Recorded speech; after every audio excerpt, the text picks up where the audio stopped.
organizations have lost National Endowment for the Arts funding. CPR's Lauren Antoff-Hart reports on one extraordinarily sonic one in Rangeley, Colorado.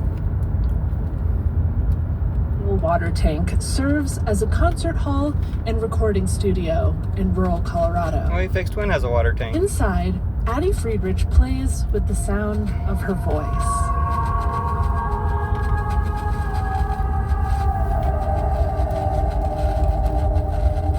Once a week, on Saturdays, the owners of the tank open its doors for people to come and play. Apex Twin might have a grain silo. In the cavernous space, kids and adults alike experiment with sound.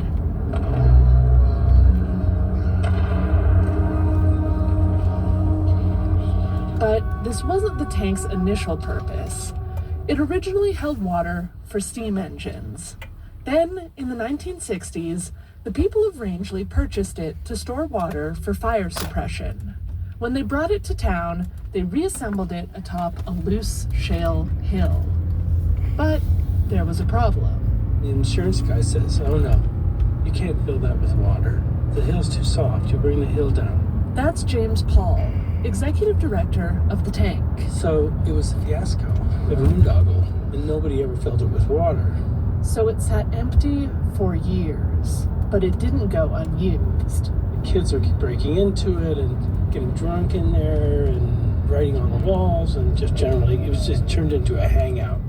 But it didn't take long for musicians to discover the tank's amazing resonance. Steve Lewis is on the tank's board. It's sort of like another planet.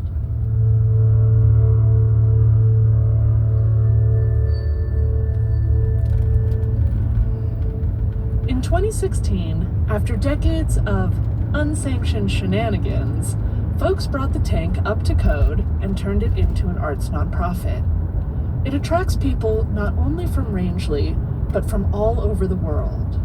This year, the tank was granted $15,000 from the National Endowment for the Arts to support a residency program in conjunction with the University of Colorado, Boulder.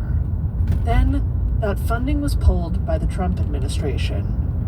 Ben Gondres is also on the board of directors. What are we going to do? I don't know. You know, when you look at something like the tank and the funding for the tank, you can think about the art that gets created, but then there's also all the other ancillary benefits that come from something like the tank, especially in a community such as Rangeley, where the oil wells are drying up and this town could cease to exist. Undine Geary is on the CU Boulder side of the tank's residency program. The reduction of federal funding for the arts has been underway for decades. It feels like a nail in a coffin, and to have these last little gasps of resources taken away in such a callous manner. Boulder undergrad Holly McMahon was selected for the tank's spring residency before federal funding got cut. Sorry, Holly. I'm 20. I'm just getting my footing as an artist in this country. And then to have things happen that suggest that what I'm doing isn't important to people.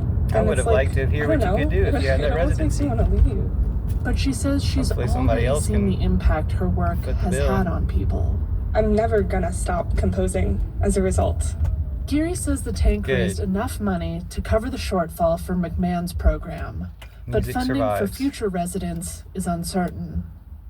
For her residency, McMahon composed a piece featuring a variety of instruments. Here's what they sound like in the tank.